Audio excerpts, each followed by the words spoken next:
Good afternoon and welcome to the National Press Club. My name is Angela Greiling-Keene. I'm a reporter for Bloomberg News and I'm the 106th president of the National Press Club.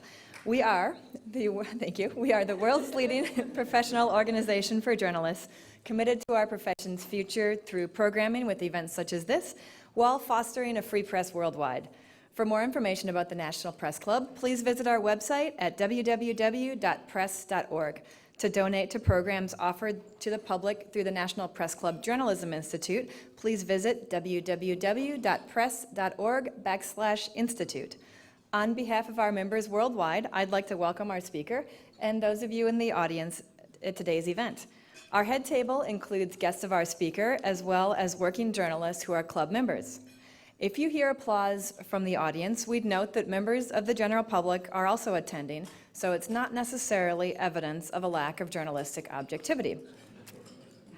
I'd also like to welcome our C-SPAN and public radio audiences. Our luncheons are featured on our member-produced weekly podcast from the National Press Club, which is available on iTunes. You can follow the action today on Twitter using the hashtag NPCLunch. After our guest speech concludes, we'll have a question and answer session. I will ask as many questions as time permits. Now it's time to introduce our head table guests. I'd ask each of you to stand up briefly as your name is announced. From your right, Jamila Bey, the host of Sex, Politics, and Religion Hour on Voice of Russia Radio. Margaret McKenzie, the ASHA Information Officer. Eddie Brown, the Chairman, CEO, and founder of Brown Capital Management. Nikki Schwab, Yeas and Nays columnist for the Washington Examiner. April Ryan, White House correspondent for American Urban Radio Network. Tracy Odie Blunt, the Senior Vice President for Corporate Communication and Public Affairs for the RLJ Companies. Skipping over the podium, Donna Lindwan-Leger, reporter for USA Today, the former president of the National Press Club and the Speakers Committee chair this year. Skipping over the speaker for a moment, Nairi Wright, Senior Vice President with the MSL Group and the Speakers Committee member who organized today's event. Thank you for that, Nairi. Ty Brown, who is a guest speaker. Jeff Ballou, Deputy News Editor with Al Jazeera Media Network and a member of the National Press Club Board of Governors. Askia Muhammad, the News Director for WPFW-FM, and John Doyle, CEO of the Principal Network.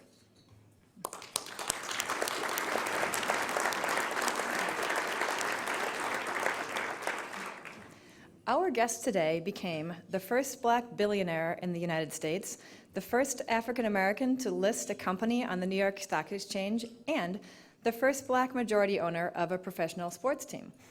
Robert Johnson founded Black Entertainment Television, which he sold as BET Holdings Incorporated to Viacom in 2001 for about $3 billion. Mr. Johnson has made his fortune targeting a Black urban audience, first at BET, the nation's first television network to provide entertainment, music, news, sports, and public affairs programming for an African American audience. After its 1980 debut, the company went public in 1991, with BET channels now reaching about 90% of all Black households with cable. He sold BET to Viacom after taking it private, again, 7 years after its IPO. It's now part of the Viacom empire, which also includes Comedy Central, MTV, Nickelodeon, Spike, and much more. Mr. Johnson shook off critics over the years, including director Spike Lee, who complained that BET programming included too much sex and violence, by pointing out that the E in the network's name stands for entertainment. Mr. Johnson is the former majority owner of the expansion NBA franchise, the Charlotte Bobcats. He sold his stake to NBA legend Michael Jordan 3 years ago. In his post-BET career, he's raising money as chairman of RLJ Companies and investing in businesses in and out of media and entertainment. RLJ's portfolio is too long to list here in an introduction, but it includes real estate, private equity, car dealerships, and the video lottery industry. A year ago, RLJ announced it was acquiring 2 content companies, Image Entertainment and Acorn Media Group, to create an online distributor of digital video content. In February, the company launched the opsplace.com website to match minority job seekers with employers and minority business owners with applicants. Mr. Johnson said a chief reason he created the site was to reduce the disparity in unemployment for minority Americans. Mr. Johnson, a father of two, is known for his 15-hour workdays and 6-day work weeks. He's a native of Hickory, Mississippi, and grew up along with his 9 siblings in Freeport, Illinois. His early work included delivering newspapers, but he's since said it was something that required him to get up way too early to do. After college at the University of Illinois and grad school at Princeton University, he found his way to Washington and to a series of jobs, including as a lobbyist at what was then called the National Cable Television Association. That's what sparked his interest in creating his own cable network. Mr. Johnson is here today to announce the findings from a Zogby poll he commissioned on Black opinions in the age of Obama. Zogby Analytics surveyed about 1,000 African American adults online and by telephone to gauge the community's sentiments on politics, the economy, and social mores. Please help me give a warm National Press Club welcome to Robert Johnson.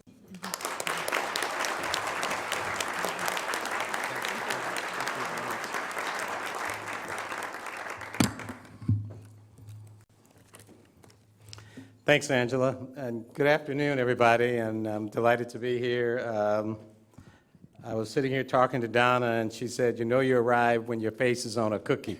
So I'm glad it's her. And April Ryan told me she's going to tweet it. She already did. I also like to recognize Allison Fitzgerald, the chairwoman of the Speakers Committee, and also Nairi Wright, the speakers, who put this speaking event together for me, so thank you very much. So again, Angela, thank you for that kind introduction, and thank you members of the Press Club and invited guests for being here this afternoon to hear the results of a national poll that I commissioned last month. The poll was conducted by Zogby Analytics. As many of you know, John Zogby has conducted and produced polls for over 30 years, and is well respected for his record of accuracy, credibility, and reliability. The poll was conducted by a telephone and online survey with a random sample of 1,002 African American adults across the country to gauge their opinion on current social, economic, and political issues directly affecting the African American community. As most of you know, I have always been vocal about economic opportunity for African Americans. As the founder of BET, and now the RLJ companies, which, as Angela pointed out, includes investments in RLJ Lodging Trust, a publicly traded $2.5 billion hotel REIT with over 147 hotels, some 20,000 rooms across the country, where I serve as executive chairman. RLJ McClarity, the largest minority-owned automobile dealership group in the country with over $1 billion in sales.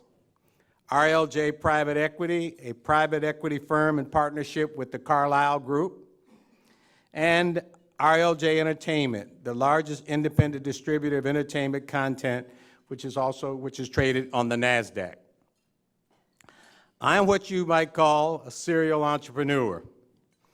I get a vision about something that should be done, usually in an area where African Americans are economically underrepresented, and I try my best to create a business solution to help address these social and economic problems.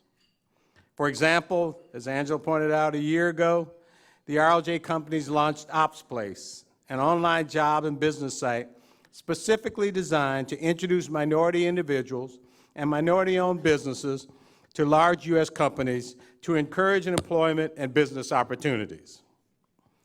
The businesses I've started, in addition to creating a value for my investors and shareholders, have the important goal of empowering African Americans who have the ability to create value and wealth for themselves and ultimately this nation.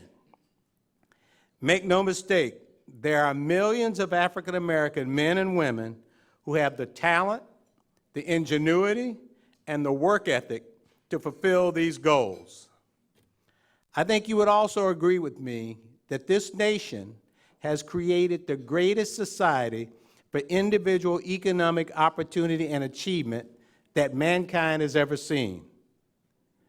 But despite that fact, there is the troubling question that has to be asked, and that is, to what extent do African Americans fully participate in this equation? My primary concern is why, after enacting and enforcing needed civil and equal rights laws, spending more money on education for African American students at all levels than at any other time in the history of this nation, and having twice elected an African American president, Black American families are still experiencing a growing disparity in employment, access to capital, wealth accumulation, and as a direct consequence, stagnation in economic opportunity and quality of life. In an attempt to answer these questions, I commissioned a poll with the following political and economic developments in mind. Number one, for Black Americans, this country has experienced the most historical political event, in my opinion at least, since the enactment of the Emancipation Proclamation. That event is, of course, the election and re-election of the first African American president, Barack Obama.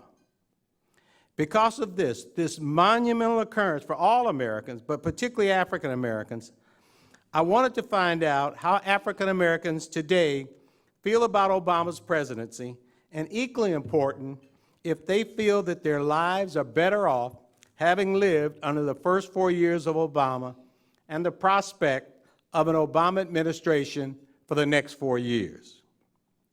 Number two, this nation is engaged in a major debate about the role of government in providing for the economic well-being of working-class and middle-class Americans. Without question, most African American families fall within that category. The debate raises the question of how much entitlement security the government should make available to these citizens and who should bear the cost of such transfer payments. The issue being raised is whether this country's economic future is at risk because of the rising cost of entitlements and the debt and deficit that follows.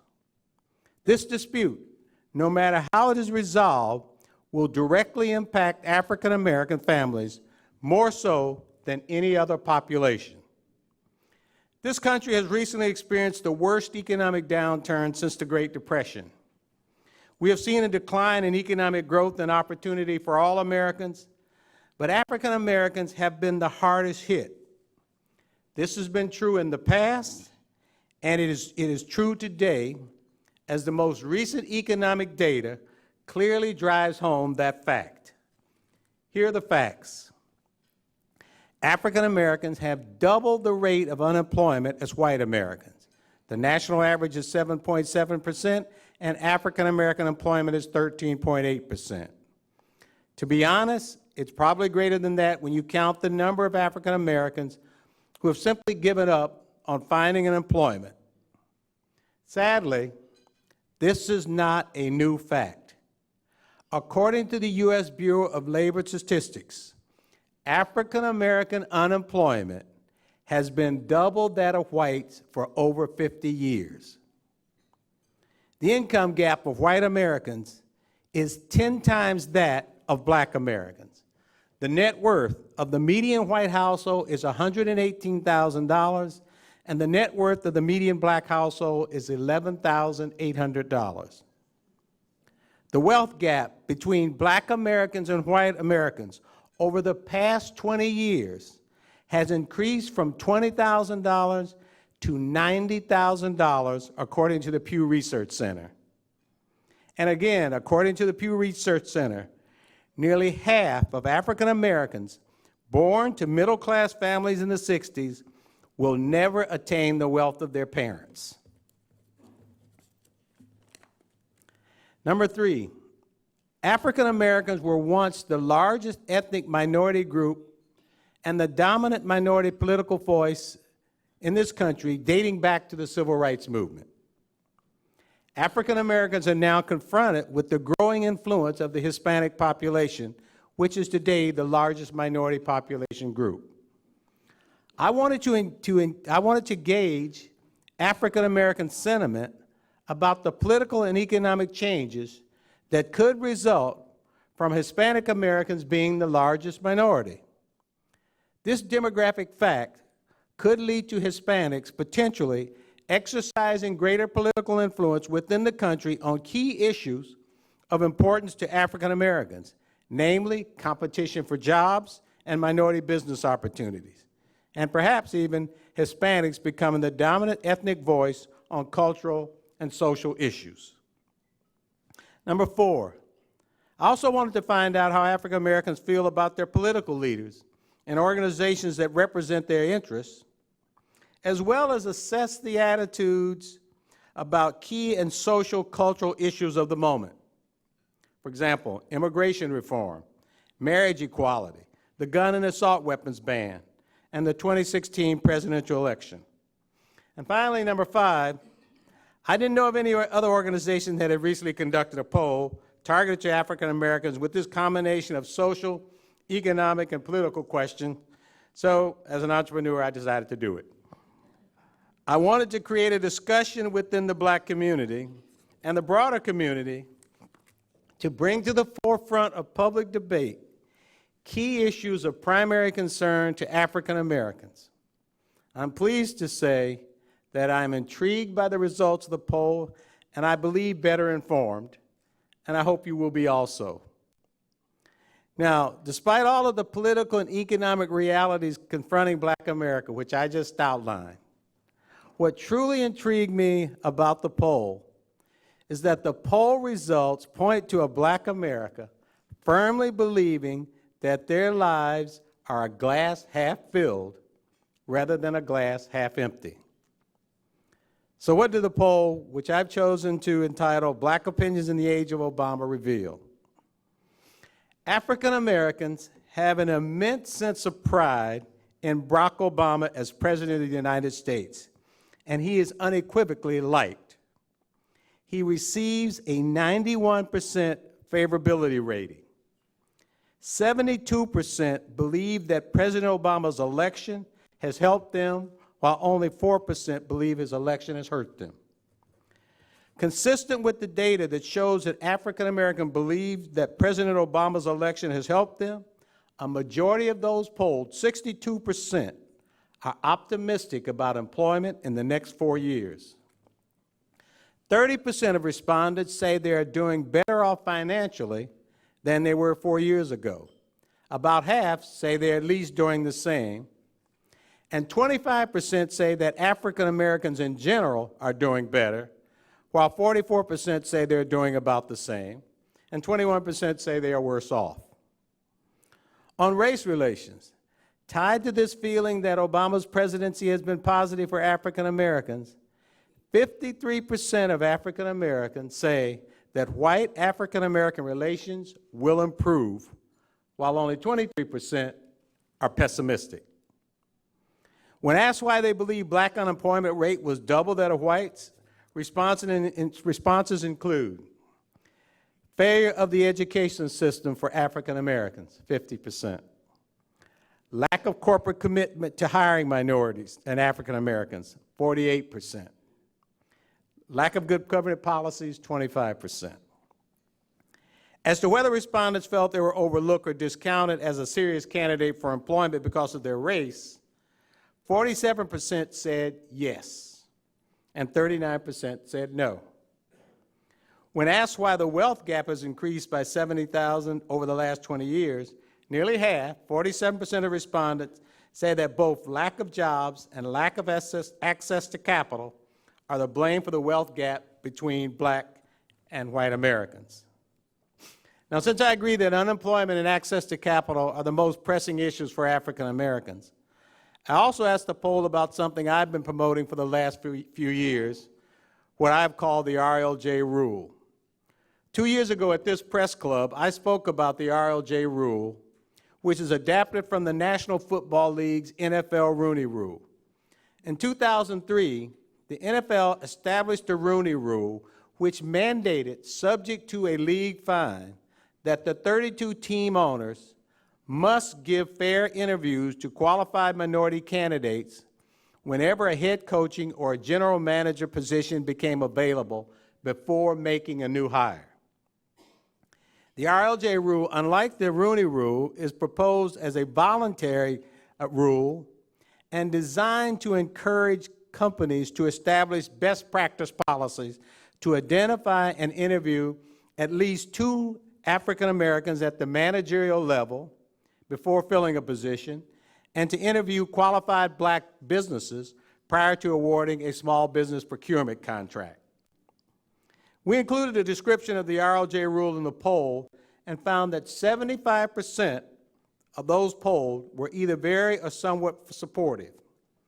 47% of respondents said it would help African Americans' chances to be hired or to become a minority supplier. And 53% said they would like to see the RLJ rule enacted into law. With these critical issues facing the African American community, the poll also asked who was a person or organization that would be the voice for African Americans to ensure that their voice was heard at the national level. The leading civil rights and economic empowerment organizations scored very well. The NAACP received an 83% favorable rating. The National Urban League received a 69% favorable rating, and the Congressional Black Caucus received a 68% rating. When respondents were asked for the name of individuals who best represent their interests, an overwhelming 40% said no one speaks for them. A segment of the poll focused on issues related to the emergence of the Hispanic population, race relations, guns, gay rights, and the 2016 presidential election. On Hispanics, African Americans, 63% of African Americans favor a path to full citizenship within 10 years for Hispanics who are here illegally, while only 16% say they should never achieve full citizenship. Interestingly enough, 51% of African Americans believe that Hispanics will achieve greater economic growth than African Americans over the next 5 years. 39% of 18 to 29-year-olds share this feeling, and 60% of those 50 years or older. Some of the reasons for this include Hispanics face less racism than African Americans, Hispanic lifestyle and work ethic. Hispanics are given more opportunity, education is better. On guns, 67% of African Americans favor a ban on assault weapons, while 20% oppose such a ban. This includes a majority of all age groups. Expressing a deep concern about reaction to gun crime in the black community, 75% of African Americans believe that the nation pays less attention to black-on-black gun crime than on gun crime against whites. On gay rights, African Americans are evenly split on the issue of same-sex marriage. 42% feel that marriage is exclusively defined as between a man and a woman, while 40% would support gay marriages having the same rights as heterosexual couples. We also asked a question about ministers who oppose homosexuality and gay marriage. The results also were evenly split. 1 in 3, 34% support the ministers. 1 in 3, approximately 31%, say the ministers are wrong. And 1 in 3, 35% have no opinion.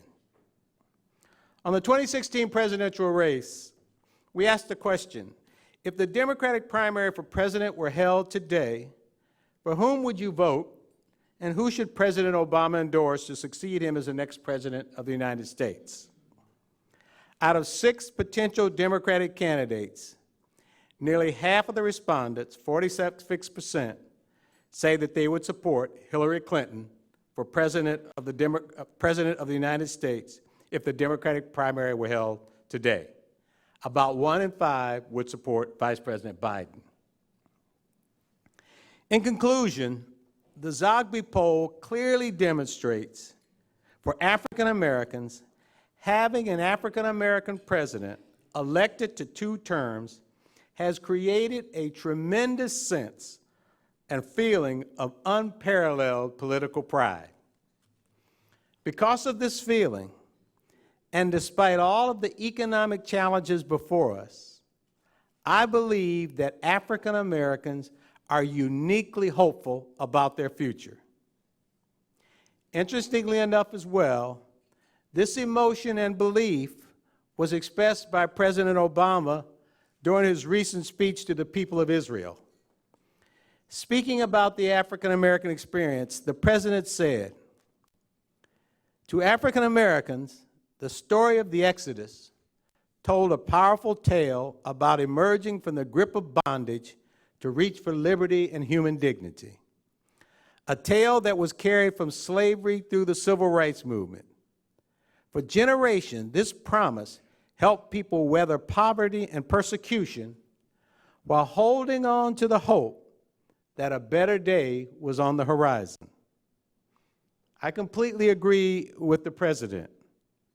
However, my concern, and maybe even fear, is that if this faith-like hope, or promise of a better day on the horizon is not rewarded with real and measurable economic change during and after the Obama presidency, the failure to do so, and it would be regrettable for African Americans and regrettable for the nation, result in a major shift from hope to despair for millions of African Americans who today look at this nation in the age of Obama and say, our glasses half filled and we are still hopeful. Thank you for your time this afternoon, and I'll be glad to take questions.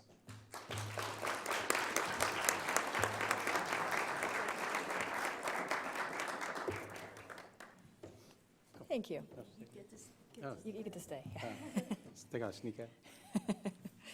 One can presume that the poll was conducted for more than just the sake of insight. When you commissioned the survey, did you have a specific plan of action that was to be informed by the survey results? And whatever that might be, even if it wasn't a plan ahead of time, can you tell us what you plan to do now that you had the results? No, as I said earlier, I've always been vocal on this issue of African American empowerment and the need for African Americans to share in the creation of the wealth of this nation. And I've always been perplexed as to why we always have this gap, this disparity. And I figure with some of the changes, the currents that are rushing towards us, and ranging from obviously the president election, as I said, the growth of the Hispanic population, the debate on deficit and budget and entitlement, and everybody else asserting their rights, somebody needs to start talking about this. So I want to talk about it. I put it out. I've got a good press person in Tracy, and she's got it out all over the land. And I hope people will start talking about it. So at the end of the day, my goal was to provide fodder for discussion with the hope that somehow it'll steer us in the right direction, both as a people and as a country. Of the results that you just told us about, what parts were most surprising for you? And if there weren't surprises, were there particular parts that should be cause for alarm, in your opinion? There weren't any real surprises. I always, African American on the issue of gay rights, African Americans are far more conservative on that issue than I think the general population. So that wasn't surprised. I was surprised probably by the one that African Americans believe that Hispanics will possibly outpace them economically over the next 5 years. I didn't expect to see that. And then I was a little bit surprised on which was gratified though, on the fact that they were big supporters of immigration reform. We had another question that we didn't put in the poll, we didn't put in the speech. Did African Americans believe that gay rights are the same as equal rights for African Americans? And surprisingly, they shared the view that the gays can make the argument that their rights are tantamount to African American equal or civil rights. So that was it. But I think the whole mix of it is the thing that, like I said, most compelling was just the undoubtable faith that African Americans as a people have in that there's a better life coming and that things will get better. And that to me is it's a wonderful thing to think about. My concern is at what point does it shift, or if it ever shifts, and if it doesn't shift, what does it mean? Do you just get along to go along? Can you tell us a little bit about the nuts and bolts of the poll? You tell us it was 1,002 adults that were surveyed. When was it done? What was the margin of error? And is there a website on which we can find the full results? Yeah, the poll will be available. Tracy, where? RLJ Company's website. It'll be on the RLJ Company's website. It was done by Zogby. It was done. We'd hoped to release it in February, Black History Month, but we lost out on that. We didn't get it done in time. But it was done. Obviously, Zogby has great credibility for the analytics. So within a margin of error that's traditional in polls like this, it truly represents the feeling of 32 million or 33 million African Americans. So we're comfortable that we got it right in terms of their opinion. And all the data will be available for anybody who wants to look at it. And we did it telephonic and online because we recognized the shift in online access and online use. If you go telephonic, you tend to get an older skew. If you go online, you get a younger skew. So we came up with a measurement that allowed us to weight it one way or the other. So we feel we got a very good representative sample of how to reach people. What was your take on the survey respondents, 40% of them answering that no one speaks for them? Well, I think it's that, and I think the crowd will understand this, African Americans like to be their own boss, and, they don't want anybody to tell them what to think or what to do. And then, of course, what's the old thing, proximity breeds contempt. I think a lot of times, we get associated with these leaders and we see them up close, we see their flaws and we see their foibles, and we say, yeah, we like them today, we don't like them tomorrow, and so that kind of thing. Because when the numbers came up, no one was really, if we thought one of the, and we had a list of 10 or 12 names of what I'd call the usual suspects. Nobody jumped up high enough for us to say, this person, this man, this woman is a leader. And so the 40% was significantly higher than anybody who got a designation as, quote, they speak for me.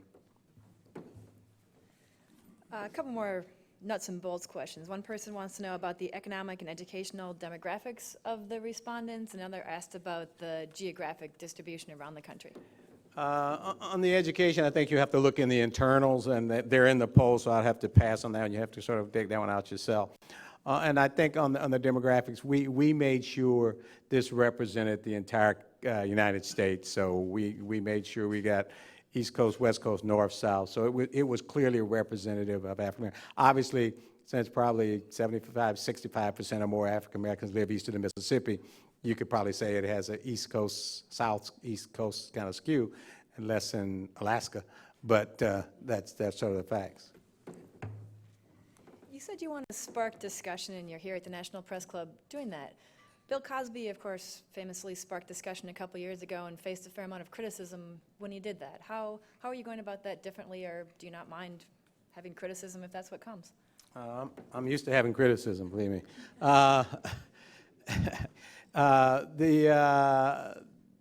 To me, I'm not looking for a he said, she said kind of thing.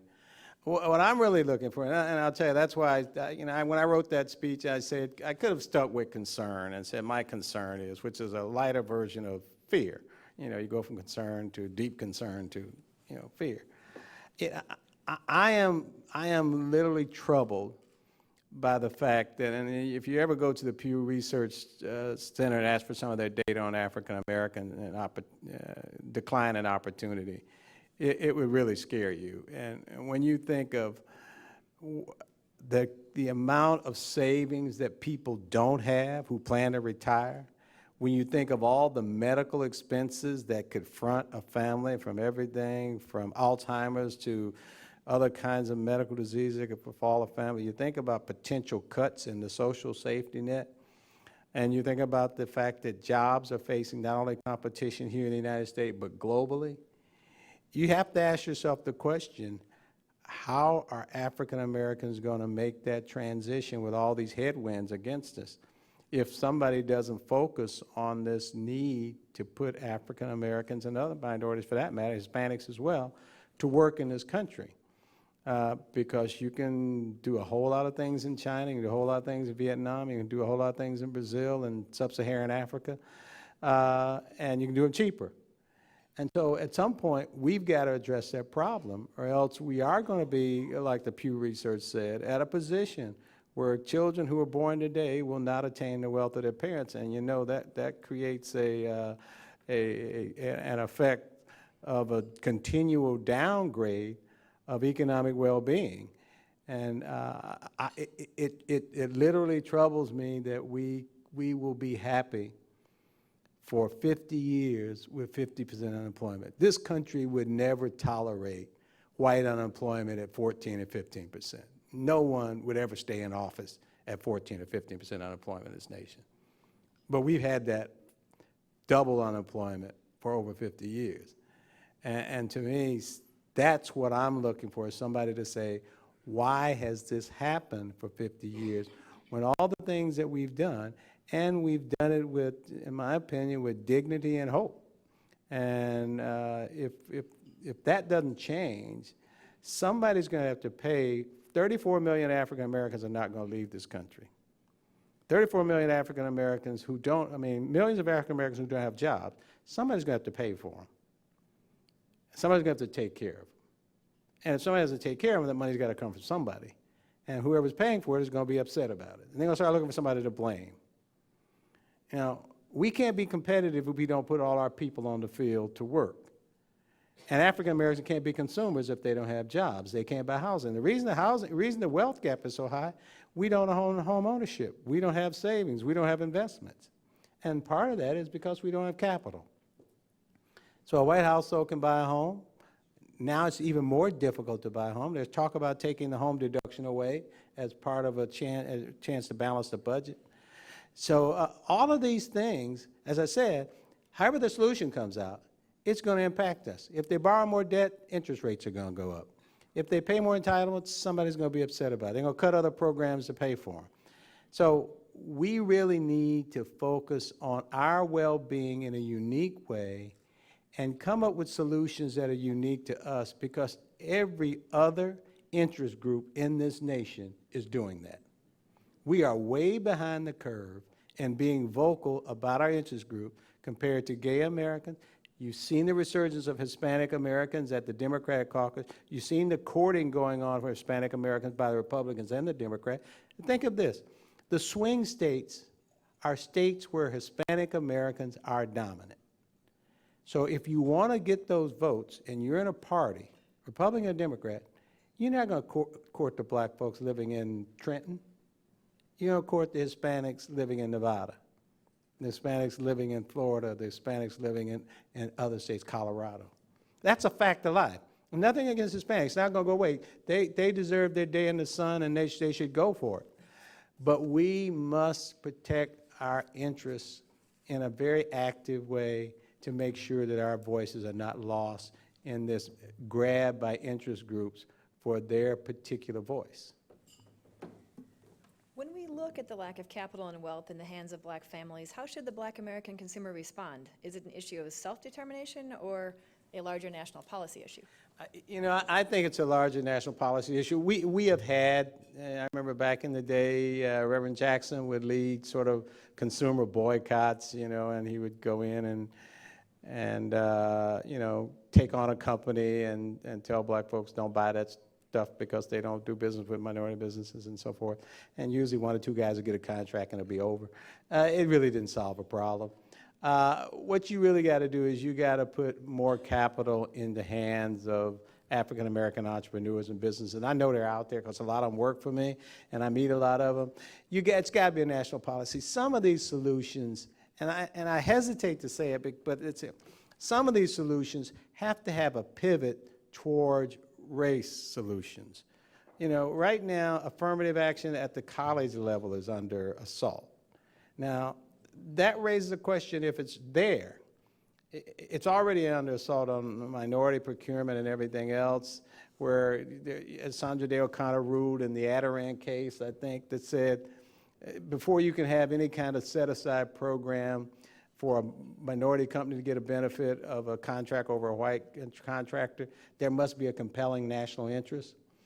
Well, I think there's a compelling national interest when there's a 90% wealth gap, when there's a 10% income gap, when there's a decline in income to this degree, that somehow you got to come up with specific kinds of things. And that's why I brought up the RLJ rule.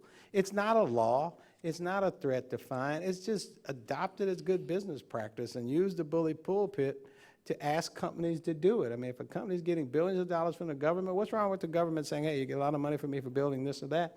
You know, adopt this rule as a voluntary thing. And what's wrong with companies, you know, just embracing it as a day? And nobody's asking anybody to force a minority to a job or ask for a quota. Just interview them. Give them a chance. Maybe they don't qualify for that job, they qualify for another job. So those are this has got to be a national position. You can't just say, let's boycott, you know, a company A and make them turn around. That's not going to work because the messaging of it is wrong, and it's, you know, and it doesn't solve the problem for everybody as a whole. We just got to figure out a way. You know, I talked to, I really did this. I talked to the chairman of the House Ways and Means Committee a year or so back about all this money that's sitting on the sidelines in foreign banks and everything that companies don't want to bring back to the country because it's going to be heavily taxed.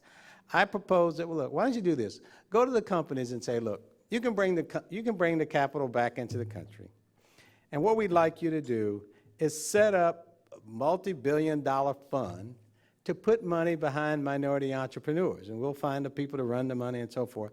And if you do that, we will either eliminate your tax or reduce your tax dramatically. Because you think about it, if they take their money, they bring it back, taxes cut in half, they then take the money to give it to smart entrepreneurs like out in this room, they make money that way as well. So it's not like they're losing any money. They're just taking a bet on a different set of people.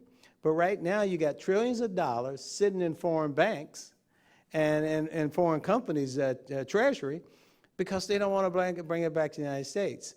And you know, the question say, well, how do you do that where you can't target minorities with this because you can't use tax policy to aid one group over another group and everybody will scream, this is something just special for African Americans.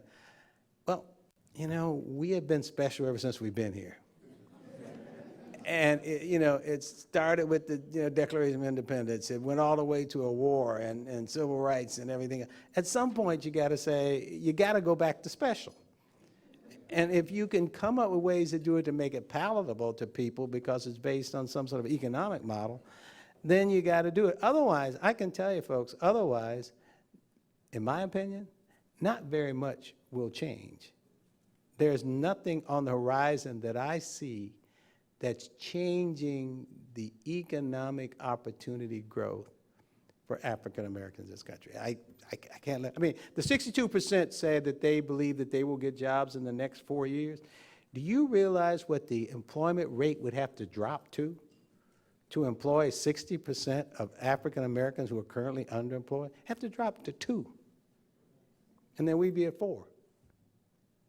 There's no way that this country in the next 2 to 3 years can get to a 2% unemployment. And so, to me, that's the issue. It has to, we have to engage the Sandra Day O'Connor argument that she said that, you know, one day, 25 years from now, we'll never have to have these race kind of issues because everybody will be happy and nobody will be treated differently. I don't see it coming. In fact, I see it going the other way. Should African Americans stick with the Democratic Party if the community's interests are being ignored? Questioner asked, do you think African Americans' interests can get more attention if they considered throwing their support elsewhere? And I would add that just last week we had RNC Chairman Reince Priebus standing right where you're standing now, saying that he wanted to get more votes from all minority communities. Well, he's standing on the right, I'll get to the left. Let me see. Let me say this. Here's the thing. Here's the thing. It's, you know, it's a little bit too late for that gambit. You know, you can't do it because, you know, the old saying used to be Republicans ignore us, Democrats take us for granted. I think that's pretty much locked in stone. You're not going to get much because it's just pure brazen bare-knuckle politics. You do not, you may need it in the primaries to get there, to get elected, but in the general election, the Electoral College is really controlled by the swing states, and that's not where we are. So we don't have that kind of leverage to do that.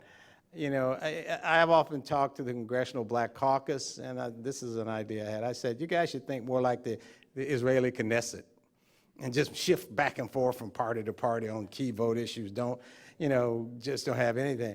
But you know, that could change some things. You know, you got 48, I don't know, maybe 46, 7, I don't know, members over there. You know, if some big issue came up and they decide, I mean, most of them are in safe districts, I believe. So if they just said, hey, look at what we're going to do. We're going to go over one day and cut a deal with Boehner, and the next day we'll cut a deal with Pelosi, and then we'll go to black folks and explain it, so don't always reelect us, so we can always come back and swing this way and swing that way.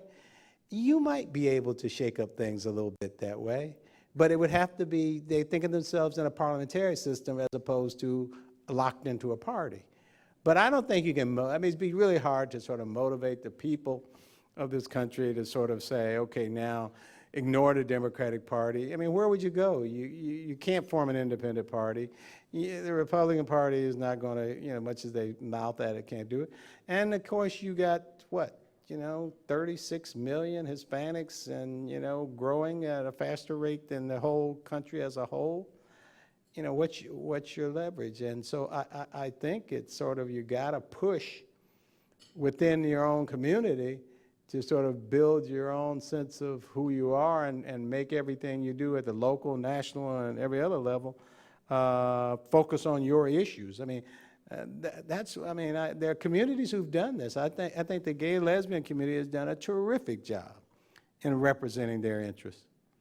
And just focus everybody on it and never let anybody get away from the notion that they deserve, want to be treated equally in every aspect. And it's working. And if anything, we should borrow a page from what they're doing. And like I said, they vote on core issues related to their best interests.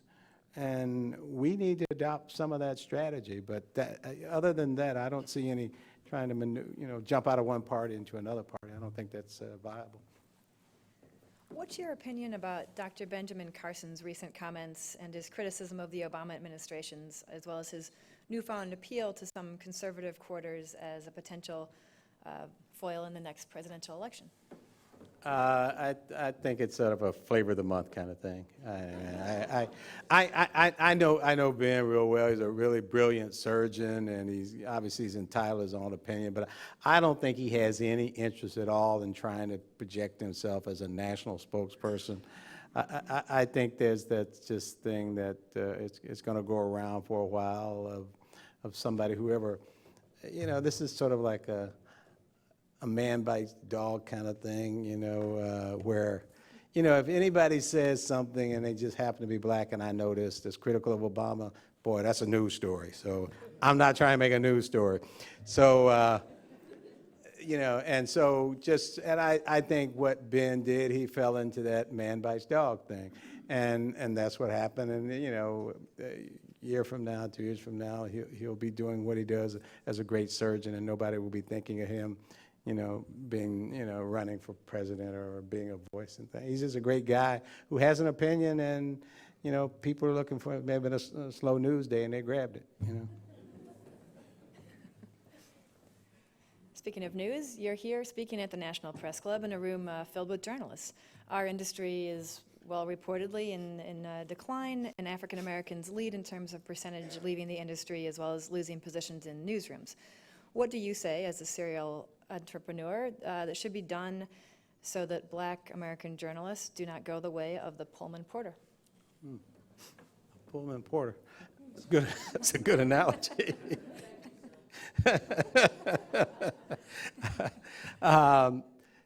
You know, it's the problem is that you're sort of in an industry that's changing, and it's changing in terms of being requiring less heavy reporting, less costly reporting, more technology-driven, more media-driven. And so, newspapers are facing that challenge. And when companies see themselves facing a decline in revenue or decline in market share, they start cutting. And they start cutting where they can to, maximize their business. And unfortunately, if you're sort of, not an essential or lower on the totem pole or the last hired, you're going to be the first fired. And that's what's happening. And it's playing out in corporations as well. I think what the corollary to that is I've seen a rise in black bloggers and using the internet as a way to sort of get your voice heard and maybe build a business model. And I would encourage those of you who have the skills as journalists and a business mind to boot, I would urge you to go seek an opportunity to be a part of one of the growing, emerging news sites or other social network sites and ply your trade there and build a business around that. Keep in mind, at one point, 3 of the largest companies in the country were black magazines targeted only to black people. Ebony, Jet, and Essence, and I guess Black Enterprise. So it's not impossible to create a business model basically going after the 12, 13 million African-American households who spend a lot of money and who are still major cultural drivers in this country. So I wouldn't fret too much about the decline of a business that is, that you can't reverse. I would try to say, get off the ship at the right time and focus on what you can do on your own. Questioner asks, would the election of a Hispanic president in 2016 represent a setback for African Americans? Why or why not? Obviously it would depend on who it is. I imagine if African Americans had an election of a Republican Hispanic, that their natural instinct would be say that's bad, probably because he's a Republican more than he's a Hispanic. If he were a Democrat, they might say, do you think we have a voice? Can we get to him? And things like that. But, I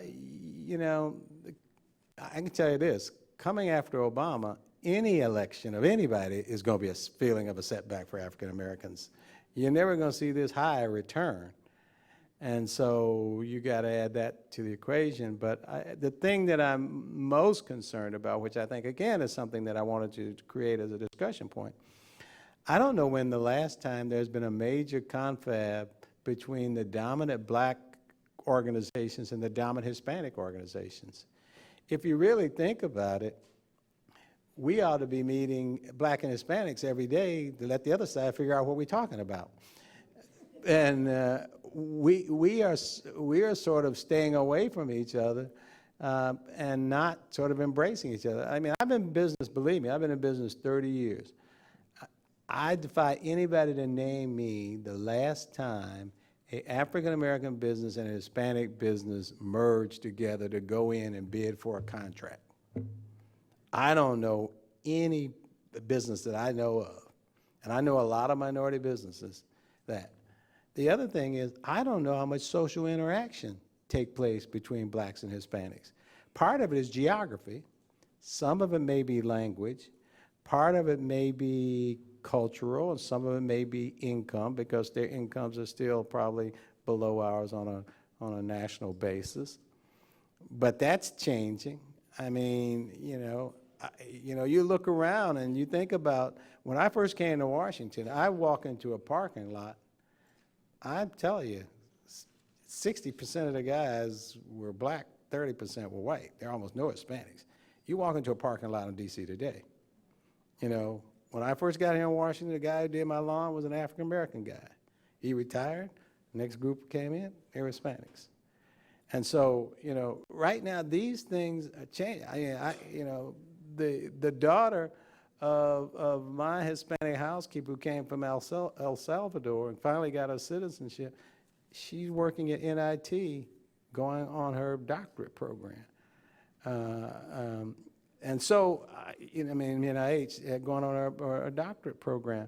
So the point I'm trying to make is this is a resurgent population with their goals in life to build strong families and to build wealth for themselves. And they're not going to sit back and say, oh, we're going to do it and take into account African Americans. What they've got to do and what we've got to do is figure out where we have common cause.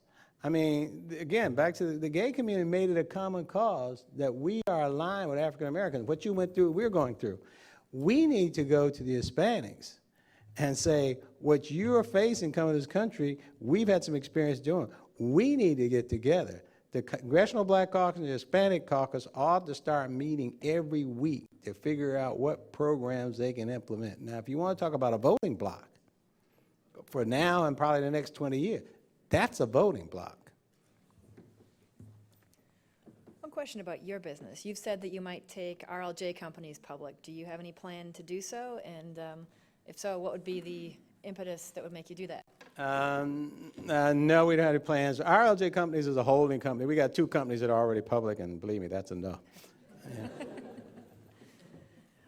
We are almost out of time, but before asking the last question, I've got just a couple housekeeping matters to take care of. First of all, I'd like to remind you of our upcoming luncheon speakers. On April 9th, we have Dr. John Noseworthy, the President and CEO of the Mayo Clinic, who will discuss issues facing the healthcare industry. On April 12th, we have Ken Burns, documentary filmmaker. He will discuss his new documentary, The Central Park Five. And on April 17th, we have Gil Kurlikowski, the Director of the Office of National Drug Control Policy. Second, I would like to present our guest with the traditional National Press Club coffee mug. Thank you very much. Welcome. Thank you. Thank you very much. You're welcome. And one last question. Someone in our audience asks, from where will the next Robert Johnson come? Who is most likely to be the next black media mogul? Gee, that's a good question. That's really, The answer is, I do not know. So thank you very much. I appreciate it.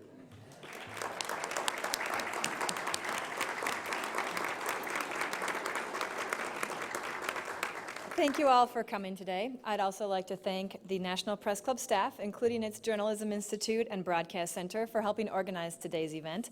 Finally, here's a reminder that you can find more information about the National Press Club, including about becoming a member, on our website at www.press.org. Also, if you'd like to get a copy of today's program, you can find that there as well. Thank you. We are adjourned.